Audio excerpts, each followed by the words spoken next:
Bem-vindos de volta, pessoal, ao Neutrality Studies.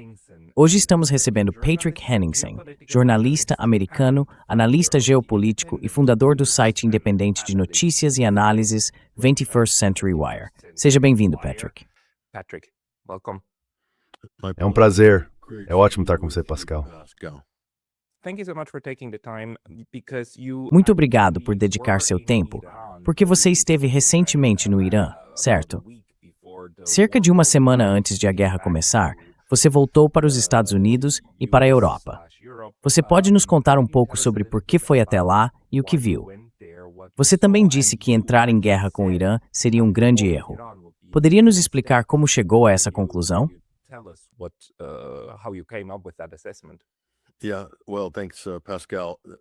Sim, bem, obrigado, Pascal. Vamos começar por aí. Eu estive lá algumas semanas antes das bombas caírem. Saí do Irã pouco mais de uma semana antes de a mais recente rodada de hostilidades recomeçar. Meu principal motivo para ir foi que eu sabia que havia uma pequena janela de oportunidade. Poderia ter sido atacado a qualquer momento, e os Estados Unidos estavam posicionando seus ativos navais no Mar da Arábia e no Golfo de Omã, enquanto o governo Trump fazia ameaças. Ao mesmo tempo, eles estavam envolvidos nessas negociações nucleares, que, se a história servir de guia, poderiam possivelmente ser usadas novamente como disfarce para um ataque surpresa. Os iranianos entendiam isso, mas eram obrigados a passar pelo processo.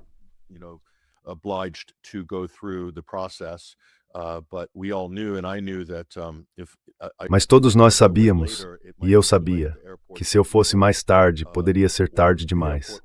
Os aeroportos poderiam estar fechados, ou o aeroporto talvez nem existisse mais. Ponto final. Havia também o risco de ficar preso e não conseguir sair se uma grande guerra começasse. E não só isso, Pascal, mas percebi lá em dezembro e janeiro que a narrativa desses protestos, supostamente esse massacre de 30 mil manifestantes democráticos e pacíficos, era tão importante porque eu sabia, por guerras anteriores, que isso seria usado como a causa moral, a justificativa moral para a guerra, independentemente de metade da população dos Estados Unidos ser contra ou não.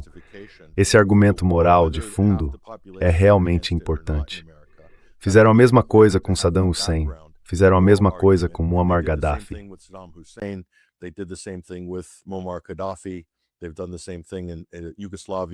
Eles fizeram a mesma coisa na Iugoslávia e na Síria, especialmente durante o governo Trump. Você precisa se lembrar, Pascal, que quando Trump foi eleito, o voto de balanço, o voto independente, incluía muitos populistas e conservadores contrários à guerra. Isso fazia parte da coalizão MAGA. E veja bem, independentemente de essas pessoas serem contra ou a favor da guerra, e eu incluiria aí também os democratas centristas, havia populistas, democratas e liberais contrários à guerra, que se opunham a intervenções não apenas a Trump, mas à guerra em geral. Mas ainda assim, nos Estados Unidos, se entender a psicologia por trás disso. As pessoas dizem, sou contra a guerra, mas este é um regime maligno, e provavelmente é melhor se houver uma mudança de regime. O mundo seria um lugar melhor se o Ayatollah Khamenei estivesse morto.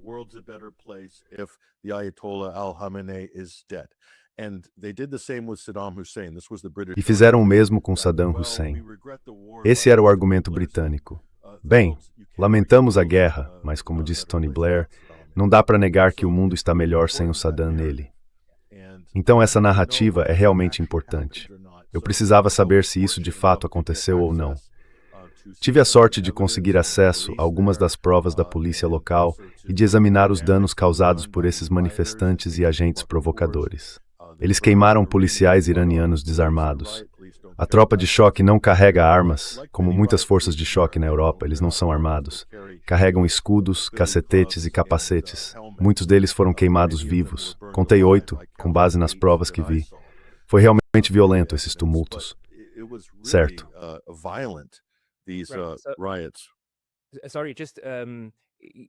Desculpe, é que eu meio que não... Claro, houve os tumultos. Mas quando eu te perguntei sobre o que você viu lá, esqueci que você foi logo depois dos tumultos e antes da guerra, nesse intervalo, nesse período de tempo. Então você estava tentando investigar os tumultos. Esse era o principal motivo para ir?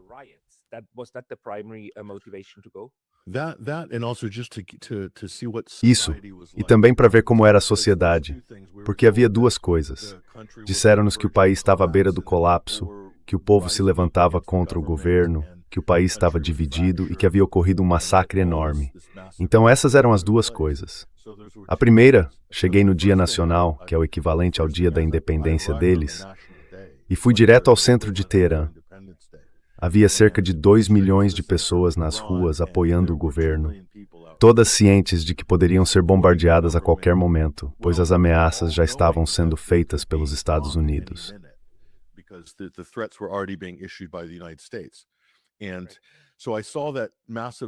Então eu vi aquele enorme apoio, aquela enorme solidariedade ao governo, ao líder supremo. E você sabia naquele momento que pelo menos essa parte da história, na narrativa ocidental, era totalmente fabricada. Mais tarde tivemos tempo para ver ônibus queimados, veículos de emergência incendiados, bombeiros e enfermeiros que foram mortos. Centenas de policiais foram assassinados. Muitos transeuntes inocentes também foram mortos. Alguns policiais foram queimados vivos. Gasolina foi derramada sobre eles e depois atearam fogo por esses chamados manifestantes pacíficos que surgiram a partir de protestos econômicos legítimos em dezembro.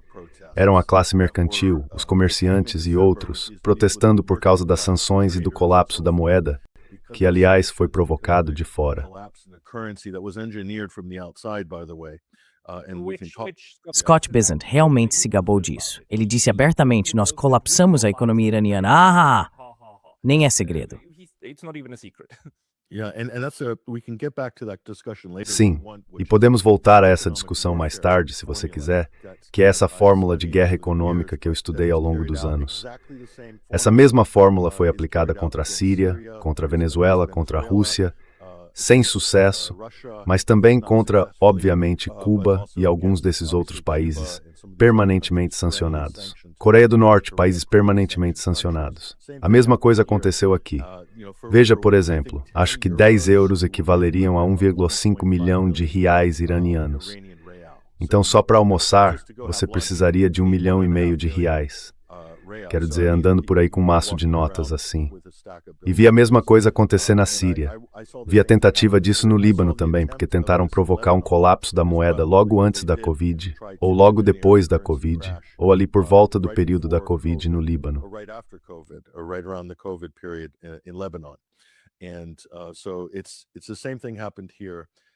Então a mesma coisa aconteceu aqui. De qualquer forma, foi um protesto legítimo, que acabou sendo rapidamente cooptado e sequestrado, em grande parte por forças externas. As evidências apontam nessa direção. Eu também vi na Síria, durante a Primavera Árabe, como eles conseguiam incitar multidões, em parte distribuindo drogas. Então isso era algo que eu já tinha visto antes na Síria e conhecia de lá, e vi a mesma coisa acontecer aqui. Conversamos com a polícia sobre isso. Havia acusações nesse sentido. Enfim, quero dizer, isso é uma fórmula. Se você olhar para o Maidan, em fevereiro de 2014, o que aconteceu lá é muito parecido. O mesmo tipo de operação foi tentado em Teherã, mas sem sucesso, porque a sociedade, como aprendi, é totalmente diferente no Irã. É muito resiliente, e não é o que as pessoas no Ocidente pensam que é. And it's not what people in the West think it is. Hey, very brief intermission because I was recently banned from YouTube. And although I'm back, this can happen anytime again. So please consider subscribing not only here, but to my mailing list on Substack. That's pascalotta.substack.com. The link's going to be in the description below. And now, back to the video. How does that formula work? Como essa fórmula funciona? Porque, ok, eu entendo como é possível de fora criar algum tipo de crise social. Quero dizer, com o Maidan, isso foi intensificado. Acusações de corrupção e má gestão. E claro, as coisas não estavam indo bem, certo? Se um país está sob muita pressão, especialmente se os Estados Unidos e a Europa se empenham em colocá-lo sob pressão, então sim, as coisas não vão bem. Mas depois, passar de simplesmente ter pessoas indo às ruas para realmente organizar um protesto é algo difícil, certo? Porque é preciso divulgar a informação, organizar as coisas, preparar faixas, definir o momento, conseguir pessoas para carregar as faixas e tudo mais.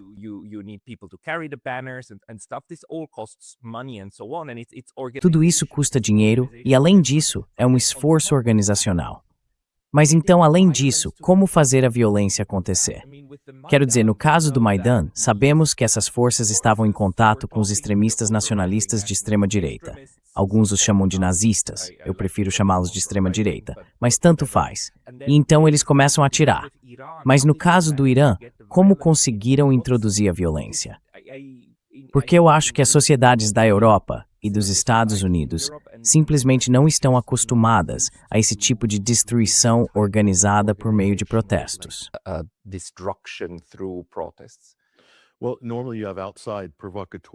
Bem, normalmente há provocadores externos, pessoas-chave que chegam de fora.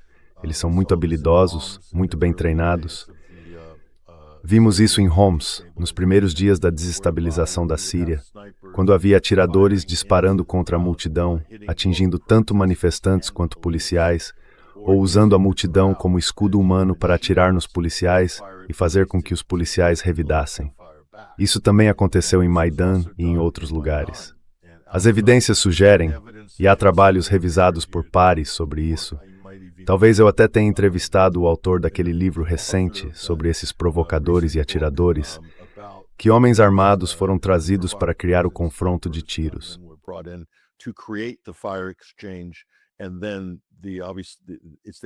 Então é a imagem, vinda da mídia, da polícia revidando que o Ocidente mais valoriza na hora de moldar a narrativa. Isso já foi feito muitas e muitas vezes. Não é algo novo. É como o próximo nível de uma revolução colorida.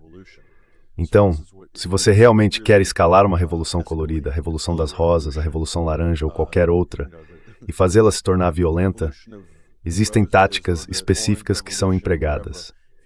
E essas foram definitivamente utilizadas. Foi como seguir à risca o manual de outras revoluções semelhantes, estudos de caso que analisamos em outros países.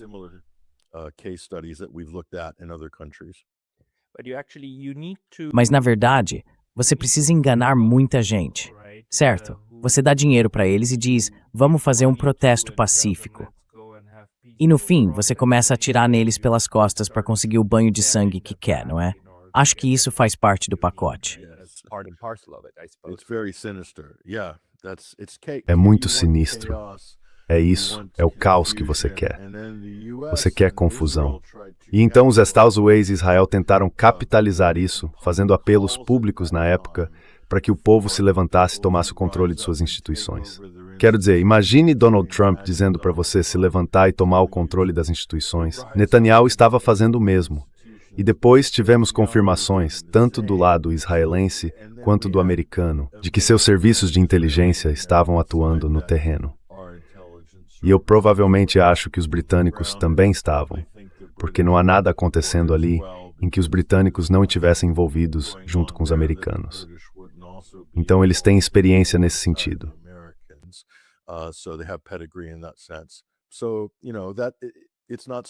Então não é surpreendente. Mas a verdadeira surpresa foi que o Irã conseguiu se recuperar, manter a ordem e controlar a situação. E também interceptar os terminais da Starlink que foram enviados. Eles desligaram a internet, e isso rapidamente acalmou as coisas.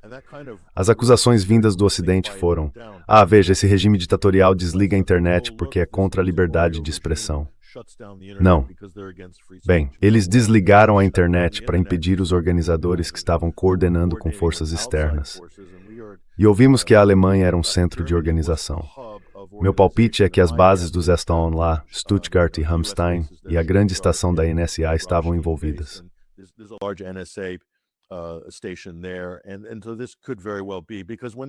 Isso pode muito bem ter acontecido porque, quando fizeram a Revolução Verde em 2009, os Estados Unidos estavam gerenciando tudo de perto no Twitter em inglês na época. E eles usaram ferramentas massivas. Isso foi antes da existência das grandes APIs, que hoje se pode obter facilmente para gerenciar várias contas. O exército dos Estados Unidos já havia desenvolvido tudo isso, de modo que uma pessoa podia administrar 50 contas. E foi assim que eles ajudaram a, digamos, acelerar a Revolução Verde online em 2009 no Irã.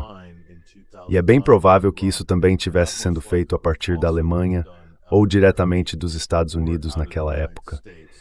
Então essas coisas já foram tentadas e realizadas mais de uma vez em diferentes países.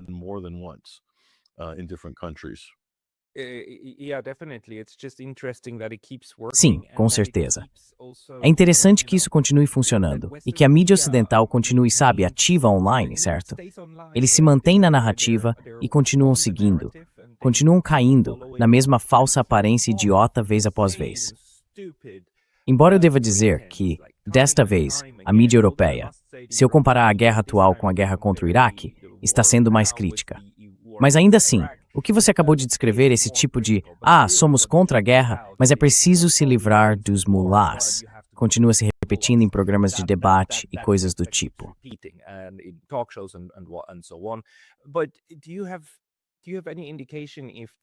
Você tem alguma indicação se esses, porque há jornalistas da grande mídia, atuando em campo na Ásia Ocidental, mas os honestos, tipo, como é o nome dele? O chefe do escritório do New York Times de uns 20 anos atrás, Chris Hedges.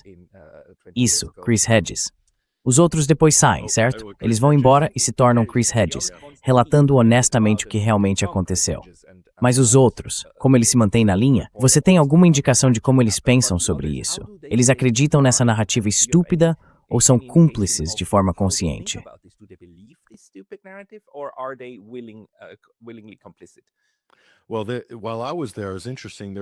Bem, enquanto eu estava lá, foi interessante. Havia 3 jornalistas da grande mídia lá ao mesmo tempo que eu, um da BBC, um da Sky News e o Richard Engel. E acho que também o Frederick Pleitgen, da CNN, que na verdade vem fazendo um trabalho jornalístico bem decente, sabe, objetivo, para os padrões da CNN. Então ele é um dos melhores, eu diria. Mas o repórter da BBC, no mesmo dia de manifestação nacional em que eu estava, publicou uma matéria dizendo que as pessoas estavam gritando morte ao regime. E eu pensei, onde isso está acontecendo? Porque definitivamente não está acontecendo aqui. Então talvez eles tenham encontrado algum grupo de pessoas ou montado alguma situação, ou não sei. Mas o Richard Engel é realmente um veterano.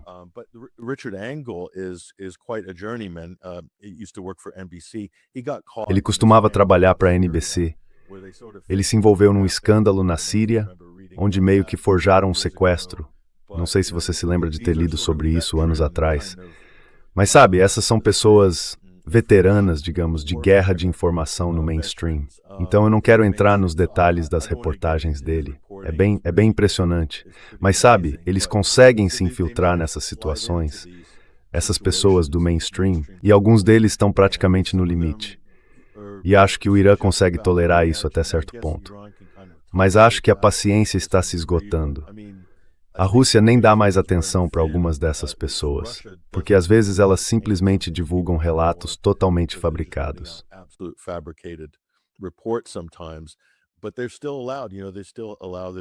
Mas eles ainda têm permissão, sabe?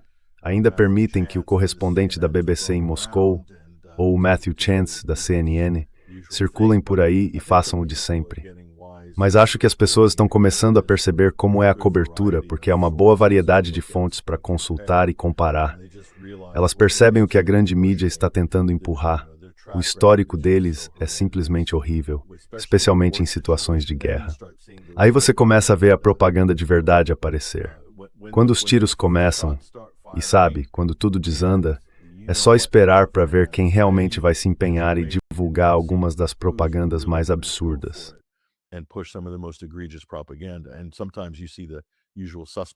E às vezes você vê os suspeitos de sempre fazendo isso. Mas esse caso é diferente, Pascal, sabe? Alguns repórteres da CNN vazaram ou noticiaram que Trump e a CIA estavam armando curdos iranianos do outro lado da fronteira, no KRG, o Kurdistão iraquiano, dizendo que isso seria problemático para Trump. Foi quase como se estivesse tentando se antecipar a algo. Clarissa Ward estava divulgando isso em sua conta pessoal nas redes sociais, e ela já fez uma propaganda incrível em zonas de guerra ao longo dos anos. Eu fiquei tipo, uau, por que eles estão fazendo isso agora?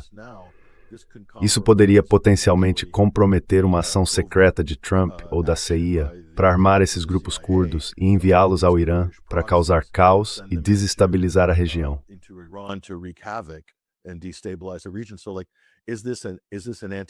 Então, tipo, isso é uma coisa anti-Trump nos Estados Unidos? São esses jornalistas que, de alguma forma, sabe, tiveram uma epifania e estão realmente fazendo jornalismo de verdade? É muito difícil dizer. Ou é a mudança de propriedade na CNN? Eu não sei. Mas vimos, acho que foram Natasha Bertrand e Clarissa Ward, publicarem aquela matéria, e eu fiquei chocado porque, sabe, elas sempre foram rainhas da mudança de regime e guerreiras da propaganda do Pentágono, basicamente, ao longo dos anos. E de alguma forma vimos uma quebra de alinhamento em partes da cobertura tradicional desse conflito que eu nunca tinha visto antes na minha vida. Então isso é algo novo.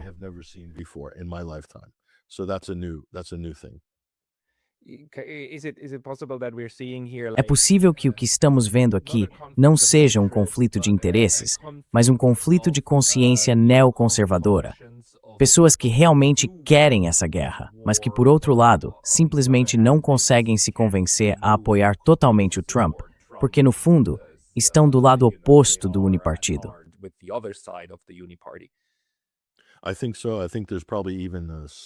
Acho que sim. Acho que provavelmente há até uma divisão no nível da inteligência. Vimos recentemente as renúncias de Joe Kent, então definitivamente não há unanimidade de pensamento nos Estados Unidos e em Washington sobre isso. Talvez dentro da Casa Branca, o círculo íntimo de Trump e do Partido Republicano siga uma linha bem rígida. Mas fora disso, ainda assim, há algumas pessoas se posicionando como dissidentes nesse assunto. Até mesmo Chuck Schumer está tentando recuar.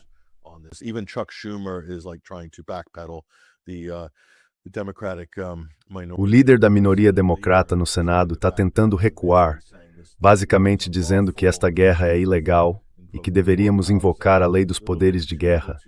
Um pouco tarde demais, na minha opinião, porque eles poderiam ter pressionado por isso antes da guerra. Poderiam ter feito essa votação antes da guerra. Mas os democratas estavam jogando contra, incluindo Chuck Schumer.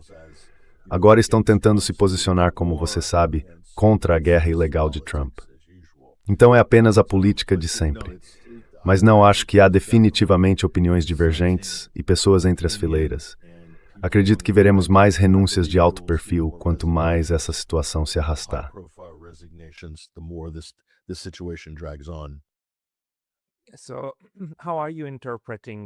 Então, como você está interpretando a situação? Quero dizer, por um lado, pode-se argumentar que esta é a guerra que os neoconservadores sempre quiseram. Por outro lado, pode-se dizer que talvez este seja o plano B ou o plano C. Sabe, se começarmos com o plano A, sendo a guerra de 12 dias que não funcionou, o plano B sendo os distúrbios de janeiro que deveriam derrubar o regime e não funcionaram, e agora estamos no plano C. Ou você pode adotar a abordagem da interpretação de Brian Berlichik, que é algo como, não, esse sempre foi o objetivo. Não há um plano concreto, é apenas empurrar, quebrar. E o caos que estamos vendo não é uma consequência não intencional. Não é o Trump estragando tudo. É exatamente o que foi planejado. Não apenas para o Irã, mas para toda a região. Porque isso desestabiliza não só eles, mas também impede o desenvolvimento da China e vice-versa os Estados Unidos. Na verdade, tudo é caos e invade desobediência. Como a gente promete? How do you interpret this? Quer dizer, há diferentes maneiras de encarar isso, dependendo de para que lado você se inclina. Eu, por exemplo, sou americano. Estou aqui agora, nos Estados Unidos. Também voto, então faço parte do processo político, mesmo sendo jornalista. Então você precisa se perguntar, se isso é algum grande plano mestre, alguém pode me explicar qual é o interesse dos Estados Unidos no que vimos acontecer nas últimas 3 semanas? Porque, pessoalmente, eu não consigo enxergar.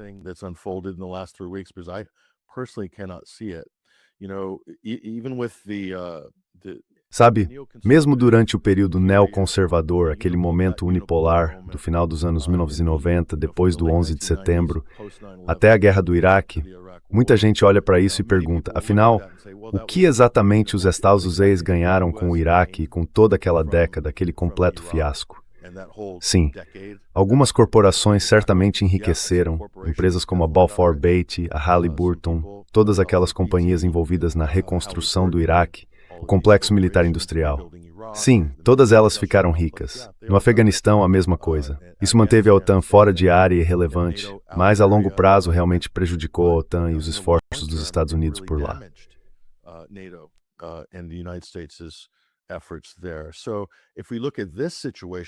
Então, se olharmos para essa situação e como ela foi conduzida, os Estados Unidos alienaram todos os seus aliados. Agora perderam uma quantidade incrível de credibilidade. É preciso entender a fonte do poder dos Estados Unidos no pós-Segunda Guerra Mundial. É por meio das instituições internacionais, das instituições multilaterais. Ao aproveitar seus relacionamentos e a confiança construída por meio dessas instituições, se os Estados Unidos seguiriam ou não o direito internacional é outro assunto. Podemos entrar nessa discussão. Existem claramente dois níveis de direito internacional. As pessoas que dizem, o direito internacional está morto, então esqueça isso. Isso não é verdade. Os Estados Unidos, Israel e o Reino Unido podem não segui-lo, mas o resto do mundo segue, e precisa fazê-lo. Eles exigem que a gente siga isso. Então sim, estou totalmente com você nessa. Você precisa disso, porque do contrário é o caos. E quem vai dominar em um ambiente caótico? No sentido realista, seriam os hegemones rebeldes. Portanto, as potências de nível médio e inferior precisam se unir, e o direito internacional, esse arcabouço, é essencial. O Irã é um exemplo perfeito. É uma sociedade diferente. Eles têm uma constituição diferente. A religião e a fé estão no núcleo absoluto, no centro de sua economia política. Isso não é o mesmo que nos Estados Unidos. Isso não é o mesmo que nos países europeus. Então é necessário um sistema intermediário, ou uma rede, onde os países possam se comunicar e resolver disputas. E esse é o sistema internacional. Independentemente de os Estados Unidos o terem desrespeitado ou não, ele existe para que diferentes países possam se encontrar no meio termo, para que haja algum tipo de estrutura comum, diplomática e assim por diante.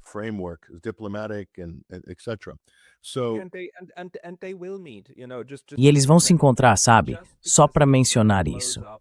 Só porque Israel explode um consulado, o consulado iraniano em Damasco, e viola o direito internacional de forma grave, certo? E você sabe, comete uma infração muito séria à Convenção de Viena e assim por diante, isso não significa que de repente a Armênia e o Azerbaijão vão começar a explodir consulados pelo mundo. Quer dizer, o Japão não faz isso com a China não faz isso com Portugal e assim por diante. O sistema continua existindo, é só que há um criminoso ali que consegue safar males o sistema.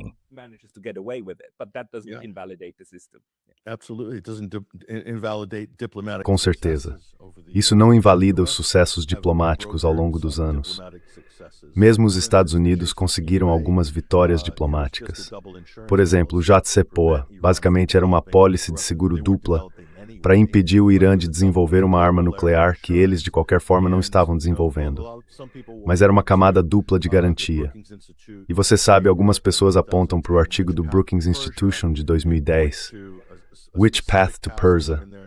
Destacam uma passagem específica e dizem, olha só, eles planejaram sabotar o JCPOA e depois culpar os iranianos. Esse era o plano desde o início. Bem, veja, levou 2 anos para montar aquele acordo. Ele tinha garantidores, a Rússia, o P5+1, todos os países europeus, os Estados Unidos. Muita gente investiu muito capital político nesse acordo para fazê-lo funcionar.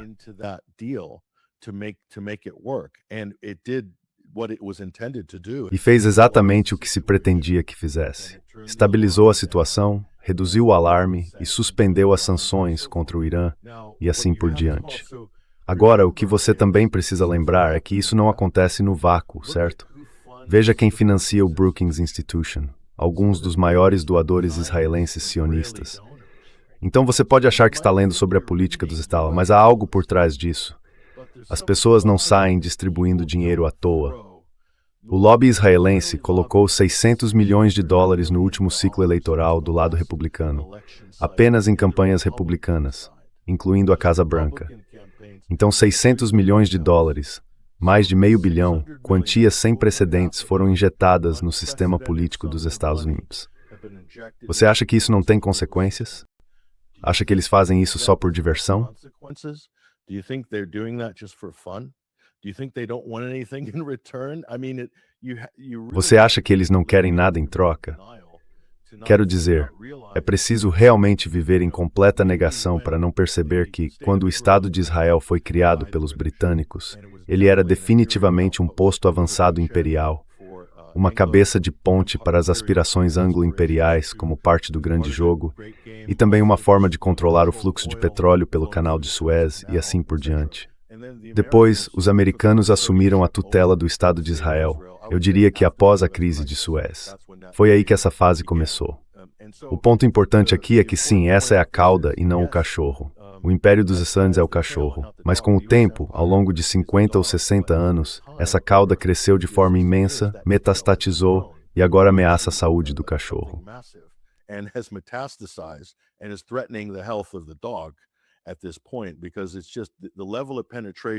Porque é simplesmente o nível de penetração, como John Mearsheimer, Stephen Walt e outros mostraram ao longo dos anos, que agora atingiu proporções muito além do que Mearsheimer e Walt descreveram em seu livro de 2007 sobre o lobby israelense. Estamos em níveis muito mais altos agora em termos de influência e do dinheiro que está sendo injetado nisso. Então o que você está vendo é que a política imperial dos Estados Unidos tem algo por trás dela. E esse algo está no documento Clean Break. Está entrelaçado no movimento neoconservador e envolve completamente esta Casa Branca. Você percebe que o lobby israelense escolheu a dedo cada membro do gabinete do governo Trump que lida com segurança nacional ou política externa.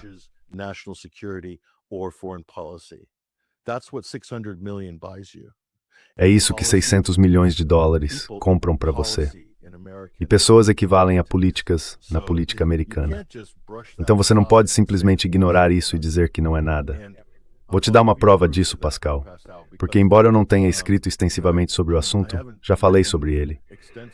Se você olhar para a história dos gabinetes dos Estados Unidos, normalmente um presidente seleciona pessoas do corpo diplomático, do serviço público, do meio acadêmico ou da política. Diplomatas anteriores costumam ser escolhidos para cargos no gabinete porque qualquer pessoa pode desempenhar uma função ministerial, não precisa ser um senador ou um congressista. Então, por que Donald Trump foi o primeiro presidente da história a saquear as cadeiras da Câmara e do Senado do próprio partido? Cadeiras seguras, cargos de carreira de longo prazo.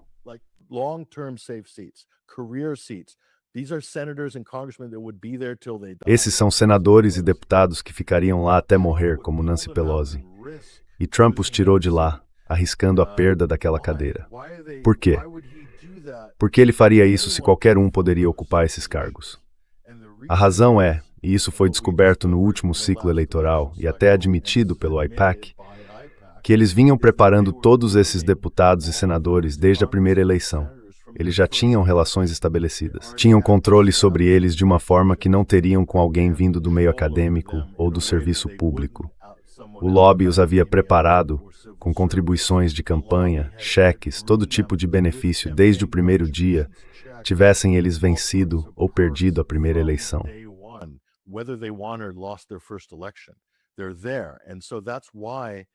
Eles estão lá. E é por isso que essas foram as listas curtas entregues a Howard Lutnick e Jared Kushner, dois leais pró-Israel, especialmente Kushner. Eles gerenciaram a equipe de transição para o gabinete de Trump. Mary Madison teve participação nisso, assim como os grandes doadores, provavelmente Ronald Lauder e outros. Então estamos diante de algo que nunca aconteceu na história dos Estados Unidos. E vou provar que é o caso. Porque um dos maiores doadores para o governo Obama em 2008 foi Wall Street. O Citibank forneceu a lista de nomes para o gabinete de Obama. E quase todos os nomes dessa lista acabaram fazendo parte do gabinete dele. E foi nessa época que Larry Summers se tornou secretário do Tesouro, não foi? É. Isso provavelmente teria sido Timothy Geithner. Pode ter sido também Tim Geithner e Hank Paulson. Precisa voltar e revisar isso. Então, basicamente, quero dizer os doadores tiveram influência na lista final. Faz sentido. Então, o rabo saiu completamente do controle e esse rabo está absolutamente balançando o cachorro. Havia centenas de maneiras diferentes de conter o Irã se o objetivo fosse a dominação. Os Estados Unidos agora abriram mão de sua presença ao redor do Golfo Pérsico e não conseguirão manter a dominância e o posicionamento militar que antes tinham por causa do que fizeram. O enorme risco, a imprudência dessa guerra de agressão não declarada e não provocada com Israel. E não consigo ver como isso serve ao Império Americano. Acho que eles se prejudicaram mais, tanto no exterior quanto internamente, como resultado do que vimos. Portanto, não consigo entender como isso se encaixa no plano mestre da dominação imperial americana. Acho que estamos vendo aqui outra coisa.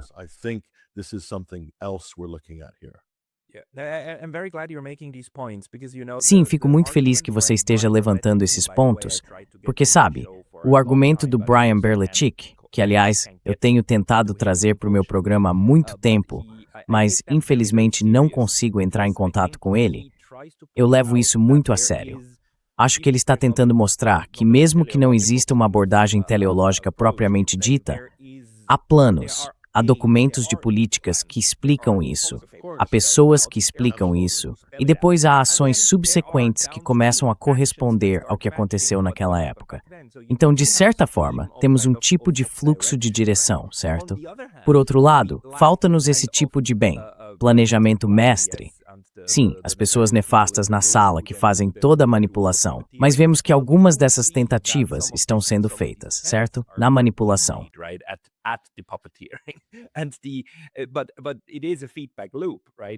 Mas é um ciclo de retroalimentação, certo? E não é a primeira vez que impérios entregam o poder a antigos grupos terroristas. Quero dizer, o atual governo de Israel é basicamente o resultado de algumas organizações terroristas das décadas de 1920 e 1930 que atacaram os britânicos. Eles explodiram hotéis britânicos na Palestina, certo? E depois se transformaram, tornaram-se úteis e foram colocados no poder. E essa também não é a primeira vez que vemos isso acontecer. Quero dizer, nesse momento, a Síria está sendo governada por alguém que já foi listado como terrorista, com uma recompensa de 5 ou 10 milhões de dólares pela sua captura. Então isso é algo que acontece repetidas vezes, e essas estruturas de poder entre o rabo e o cachorro começam a mudar. Então é esse o caso. E no momento, estamos no auge do rabo. O auge do poder do rabo.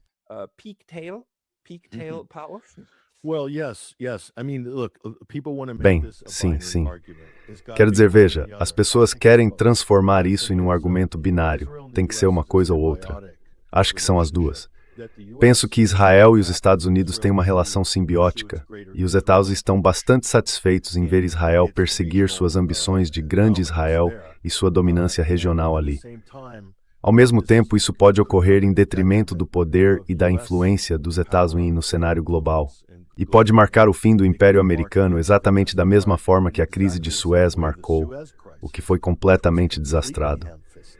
Os britânicos, os franceses e os israelenses tinham aquele plano que depois foi exposto, mas aquilo representou o fim da dominação e do controle britânico sobre o Oriente Médio.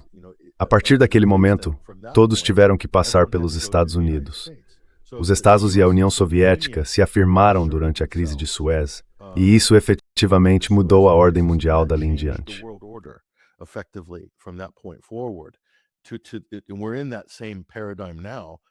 E estamos nesse mesmo paradigma agora.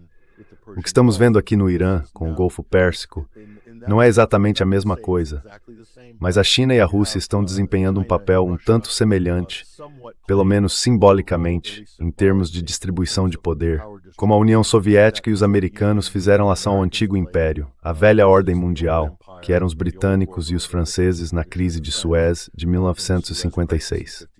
Então, estou falando sobre mudanças de poder aqui, não sobre os papéis exatos que eles desempenharam naquela época. E Gamal Abdel Nasser definitivamente não era o mesmo que os iranianos, embora ele liderasse um governo revolucionário que o Ocidente não sabia como lidar. Os americanos estavam com medo de que ele se aliasse aos soviéticos, e também estavam apavorados com o nacionalismo árabe. There are some similar themes there. E, portanto, há alguns temas semelhantes aí. Da mesma forma, a situação no Irã, o que estamos vendo agora, vem de iterações anteriores de intervenções americanas e britânicas que criaram o governo atual, que criaram a Revolução Islâmica. Porque é preciso lembrar, esqueça o golpe de 53. Todo mundo sabe que isso é mais ou menos direto se você o analisa como um golpe. A derrubada de Mohammad Mossadegh e a instalação de um monarca falso, um déspota, o Shah do Irã. Mas o que aconteceu no final de 79 é, na verdade, mais interessante. Porque naquela época, sob Jimmy Carter, os americanos estavam apavorados com a possibilidade de os iranianos seguirem uma direção comunista ou socialista, de se aliarem imediatamente à União Soviética. E isso era simplesmente inaceitável.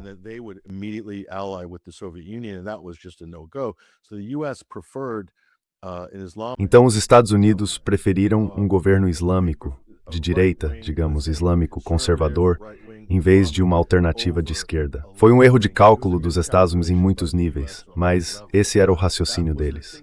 Eles já estavam apoiando uma espécie de mujahideen wahhabita ali ao lado, no Afeganistão, que também estavam usando pelo mesmo motivo, aliás, por causa do surgimento de governos de esquerda muito credíveis e fortes no Afeganistão durante os anos 1970.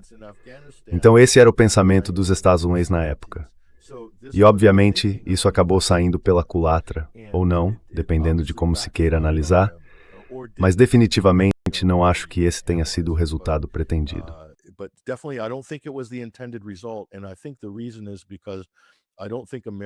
Acho que a razão é que os americanos, os britânicos e os europeus não compreendem realmente a profundidade dessa civilização, o quanto a sociedade e o elemento religioso no Irã são enraizados. Estamos falando apenas do lado islâmico, de séculos de história. Mas além disso, com a identidade persa do povo de lá, trata-se de uma civilização de 5.000 anos. Especialmente com o renascimento islâmico do intelectualismo xiita. Esse novo tipo de islamismo político que surgiu em 1969, ele se espalhou globalmente e teve um grande impacto também no Paquistão ali ao lado. E veja, os americanos não vão entender isso. Vou te dizer por quê, Pascal. Porque os americanos e os ocidentais são cínicos.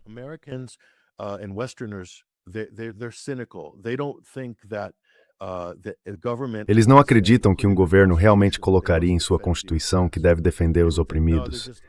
Eles diriam, não, são apenas mulás perversos. Todo governo é corrupto. Ninguém colocaria isso no centro de sua razão de ser constitucional. Mas o Irã coloca. Nesse sentido, eles são autênticos. O Ocidente não aceita isso. Dirão, não, eles só fazem isso. E a defesa dos palestinos é uma fachada para o antissemitismo. É porque odeiam os judeus e querem empurrar Israel para o mar. Essa é a visão cínica do Ocidente. Perdemos a conexão com alguns desses temas e propósitos profundos e projetamos nosso cinismo sobre todos os outros.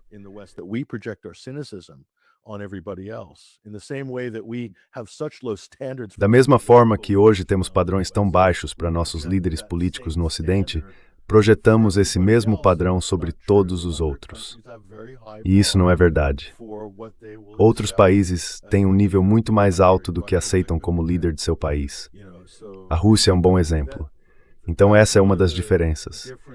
E o Ocidente nunca vai, eu não acho que seja capaz, não acho que sejamos capazes no Ocidente de compreender mais alguns desses conceitos. Acho que gerações anteriores compreendiam mais, e os britânicos certamente entendiam muitas dessas coisas na época em que tinham o que chamavam de corpo de camelos árabes no Ministério das Relações Exteriores. Mas hoje, no século XXI, simplesmente não vejo isso em nenhuma das palavras ou comentários que vêm do Ocidente.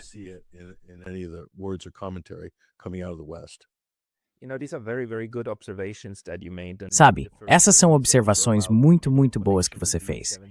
E talvez a primeira também tenha a ver com a conexão entre 79 e 89, Irã e Afeganistão. Tive uma conversa muito interessante com David Gibbs, um professor da Universidade do Arizona, que apontou que os Estados Unidos, pouco antes de os soviéticos realmente invadirem o Afeganistão, haviam apoiado os comunistas porque eram eles que detinham mais poder no país e tinham maior potencial para desestabilizar os soviéticos. a tal ponto que os comunistas soviéticos disseram aos comunistas afegãos: peguem leve, suas ações revolucionárias estão saindo do controle. E bem, isso é uma coisa. Por outro lado, é claro, houve o envolvimento da CIA em 79 e o apoio, quero dizer, a Revolução Iraniana, se quisermos simplificar, foi como duas facções se unindo, a facção religiosa e a facção jovem, estudantil, revolucionária, mais à esquerda, certo?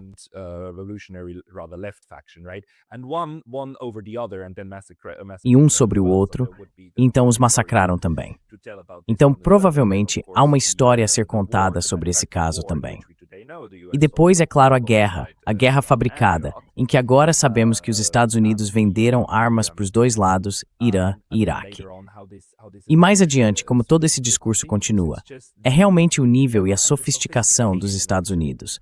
Conseguir realizar essas ações clandestinas e secretas, atuando no terreno com grandes somas de dinheiro e tendo de fato influência dentro dessas sociedades no exterior. Isso, eu acho, é algo praticamente sem igual e provavelmente inédito na história. Ou como você vê isso?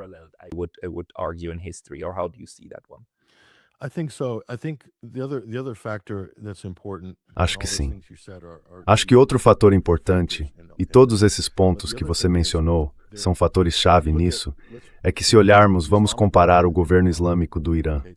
Certo, é um governo revolucionário, é um governo dinâmico, é um governo vivo. Depois de 47 anos, ainda mantém seu vigor como governo revolucionário. E podemos ver algo semelhante também com a Revolução Bolivariana, especialmente na Venezuela, mas poderíamos incluir a Bolívia nessa categoria, até recentemente também. E também o sistema baatista entre o Iraque e a Síria. Os Estados Unidos, o Ocidente e Israel tiveram muito a subjugar e desmantelar esses governos.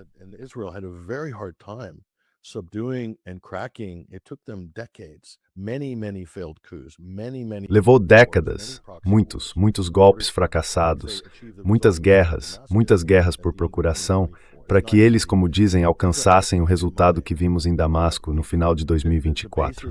Não é fácil. Esses são movimentos anti-hegemônicos. A base dos governos bolivarianos ou dos governos baatistas ou da Revolução Islâmica Iraniana é anti-hegemônica. É um governo em processo que precisa se tornar independente. Eles tendem a ser conservadores. Também tendem a não ser antimodernos, mas talvez se possa dizer que, pelos padrões de hoje, o Irã é muito anti-woke, pela definição ocidental atual. É uma forma ruim de colocar, mas eles são muito anti-woke. Então são conservadores, mas também independentes, soberanos, o que é muito importante.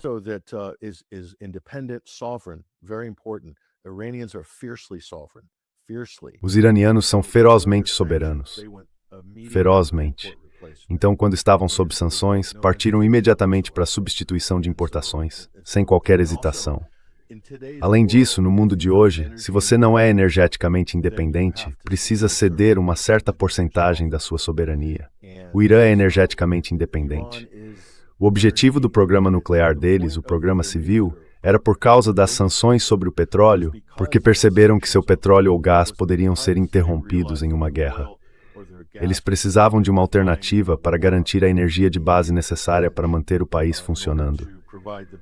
Portanto, não era necessariamente para desenvolver armas nucleares, mas é isso que o Ocidente projeta.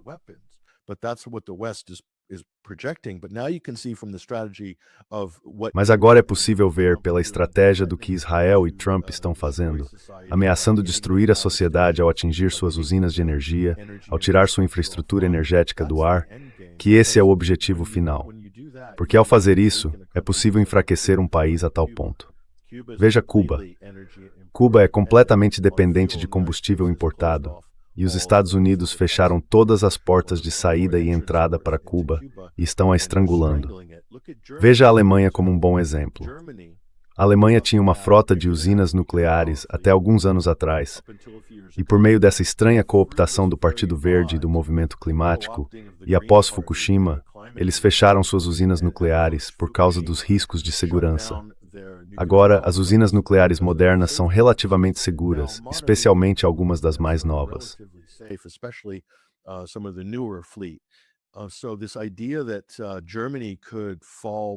Então, essa ideia de que a Alemanha poderia ficar para trás, da mesma forma que o Japão ficou depois de Fukushima, simplesmente não é um argumento crível.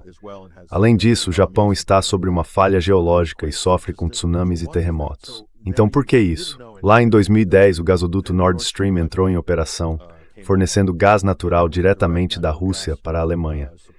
Depois houve o que chamaram de sabotagem do Nord Stream. E nesse ponto, onde estava a Alemanha? Bem, a Alemanha foi então obrigada a comprar GNL dos Estados Unidos a preços muito acima do mercado. Mas não só isso, eles também estavam reativando suas usinas a carvão. E adivinha? Eles têm que pagar taxas de indulgência de carbono pelo carvão, o que mantém o mercado de carbono aquecido por lá.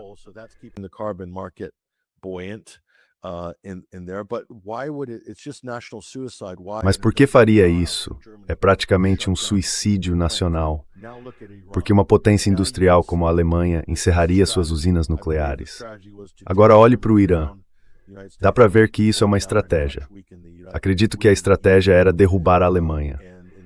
Os Estados Unidos queriam rebaixá-la, enfraquecer a União Europeia e torná-la totalmente dependente de energia norte-americana. Estão tentando fazer o mesmo em outros países. Acredito que, se os Estados tivessem o que querem, forçariam o Irã, se não tivessem dispostos a abrir mão de suas indústrias de hidrocarbonetos, então os e Israel os destruiriam e os obrigariam a importar energia e importar tudo.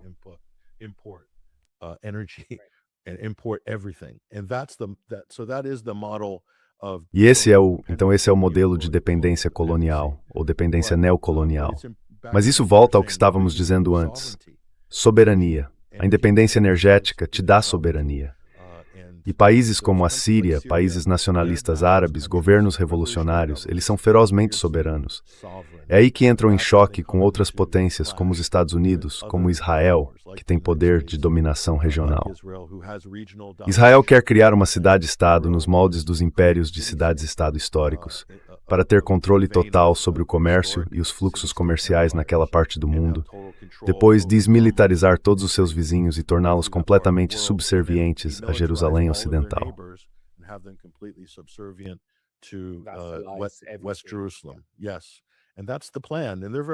Sim, e esse é o plano. Eles estão muito abertos sobre isso agora. Dá para ver que estão ficando muito arrogantes. Altos funcionários israelenses estão se gabando de limpeza étnica. E olha o que estão fazendo no Líbano agora, no sul do Líbano. Quero dizer, isso deveria ser pelo menos tão ruim, ou pior. O que a Rússia fez na Ucrânia, no leste da Ucrânia, não é nada em comparação. Sem mencionar que a Rússia estava apenas reagindo ao colapso da Resolução 2202 do Conselho de Segurança da ONU, que era a implementação dos acordos de Minsk. Era isso que eles estavam reagindo, a uma situação de guerra civil.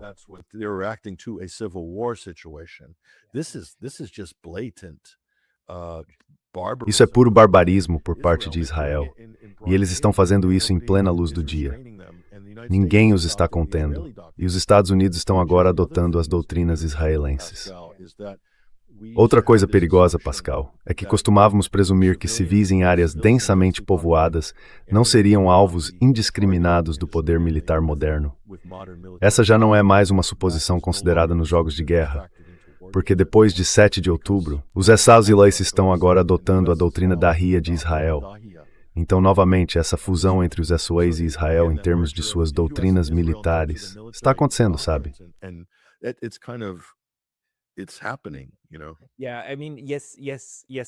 Sim, quer dizer sim e não.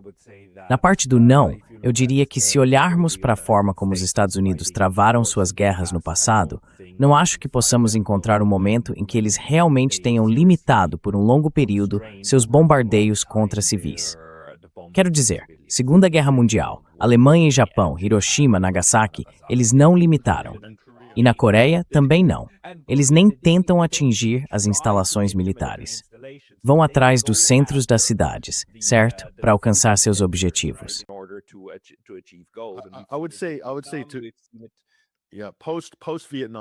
Eu diria que sim, pós-Vietnã, Pascal, depois do Vietnã, Sim, eu diria que do Vietnã a Dresden foi diferente, sabe? Aquilo foi pura selvageria brutal e guerra de cerco em estilo medieval. E nós tivemos algum nível de contenção após o Vietnã. Os Estados Unidos reformularam sua doutrina para forças de ataque rápido, poder aéreo, forças especiais, a doutrina de Donald Rumsfeld. Então os Estados basearam todas as suas intervenções militares nesse modelo, mísseis de cruzeiro, munições de longo alcance. Mas agora com Trump é assim que vai ser? Ou estamos voltando ao modelo anterior agora?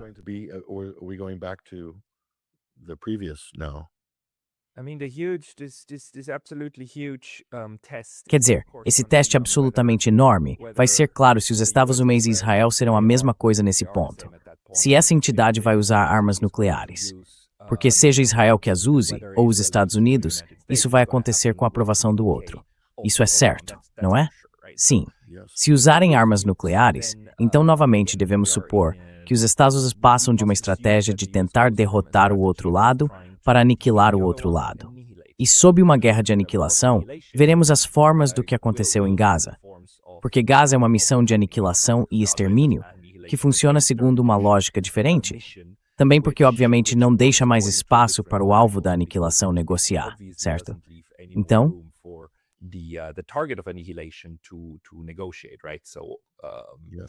aniquilação. Essa é a palavra-chave. Mas tentar aniquilar uma nação de 90 milhões de pessoas me parece loucura demais, mesmo para essa pessoa na Casa Branca. No entanto, deixe-me, nos últimos minutos que temos, fazer esta pergunta, porque isso tem me incomodado há alguns dias. Quem você acha que está escrevendo os tweets de Donald Trump? Percebi outro dia que os tweets dele, suas postagens nas redes sociais, são relativamente longos e não contêm erros de ortografia. No primeiro mandato, havia inúmeros erros de ortografia nos tweets dele, o que me dizia que era ele mesmo quem os escrevia. Agora, não é mais assim. Ou pelo menos estão sendo revisados, certo? Então, quem você acha que compõe a equipe de tweets do Trump?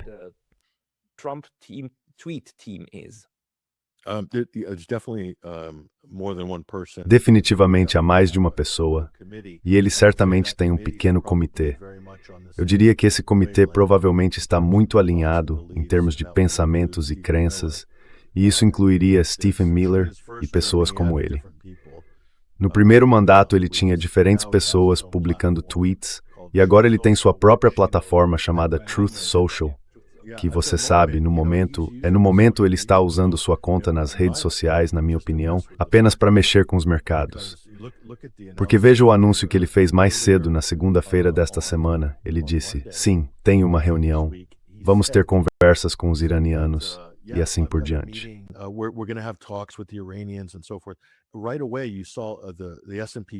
Logo de cara, você viu o S&P 500 subir para uma capitalização de mercado de 2 trilhões. E então os iranianos apareceram algumas horas depois e negaram, dizendo, nós não falamos com Trump. Do que diabos você está falando? O mercado despencou novamente, perdendo 1 trilhão em valor de mercado. Então, se você for esperto e fizer suas opções de compra antes do anúncio, pode ganhar muito dinheiro com a alta e depois lucrar com a queda. Depois, ele se recupera um pouco de novo. Então, toda essa conversa sobre retomar o Estreito de Hormuz sem um plano concreto me faz pensar, Pascal, que não havia plano nenhum.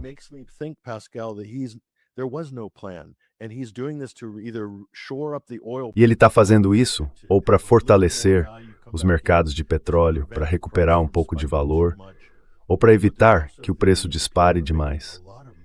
Mas também há pessoas ganhando muito dinheiro com isso em Wall Street. E eu acho que há negociação com informação privilegiada acontecendo. Acho que isso está acontecendo no nível da Casa Branca. E quando tudo estiver dito e feito, se sobrevivermos como espécie, veremos uma negociação interna horrível usando os mercados entre os anúncios de Trump e também o Polymarket. Esses sites de apostas são simplesmente insanos pelo que está acontecendo.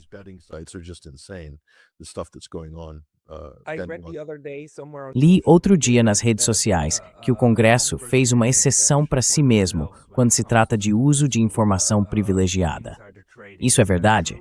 Deputados e senadores podem fazer uso de informação privilegiada sem sofrer qualquer punição?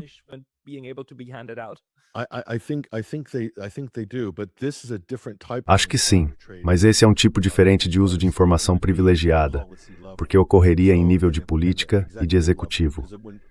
Todo mundo sabe que quando Trump publica algo nas redes sociais, haverá uma reação e o mercado vai se mover. No momento, os mercados estão muito tensos, especialmente em relação aos preços do petróleo e algumas dessas commodities do setor de energia. Além disso, hélio, IA, semicondutores, tudo isso, até fertilizantes e o agronegócio, tudo é afetado pelo Estreito de Hormuz. Então, qualquer anúncio de Trump pode causar tremores no mercado, de um jeito ou de outro. E se você souber com antecedência o que vai acontecer e o que será dito, pode surfar essa onda e ganhar uma quantia absurda de dinheiro se conseguir fazer os tipos de apostas que as instituições de Wall Street conseguem fazer. E eu acho que isso está acontecendo. Oh my God, Meu Deus, sabe, não seria ainda mais insultante se, no fim das contas, não fosse sobre geoestratégia, não fosse sobre Israel, mas simplesmente sobre apostas em escala global. De qualquer forma, todas essas coisas obviamente se conectam. É só difícil dizer qual fator influencia os outros. Mas, Patrick, isso foi muito interessante. Muito obrigado pelas percepções que você compartilhou conosco. Para as pessoas que querem encontrar o seu trabalho, qual é a Score Prime? People who would want to find your work, where's the best place to go? The main hub is 21stcenturywire.com. O principal centro é o 21stcenturywire.com. Esse é o meu site e a nossa plataforma de mídia. Estamos ativos desde 2009. Também sou co-apresentador do UK Column News, que é um veículo de mídia alternativa britânico bastante consolidado. Sou o apresentador deles às sextas-feiras. Além disso, tenho um programa aos domingos chamado The Sunday Wire, que é meio que um resumo semanal de muitas dessas histórias também. Mas sim, 21stcenturywire.com. Você vai encontrar tudo lá. E também estou no Substack em patrickhenningson.substack.com. Então, sabe, podemos colocar esses links na descrição ou algo assim. Sim, se você me enviar os links por e-mail, eu simplesmente vou copiá-los e colá-los na caixa de descrição deste vídeo abaixo. E com certeza o teremos de volta para conversar novamente. Patrick Henningson. Muito obrigado pelo seu tempo hoje. Thank you very much for your time today. É um prazer. É ótimo estar com você, Pascal. Go.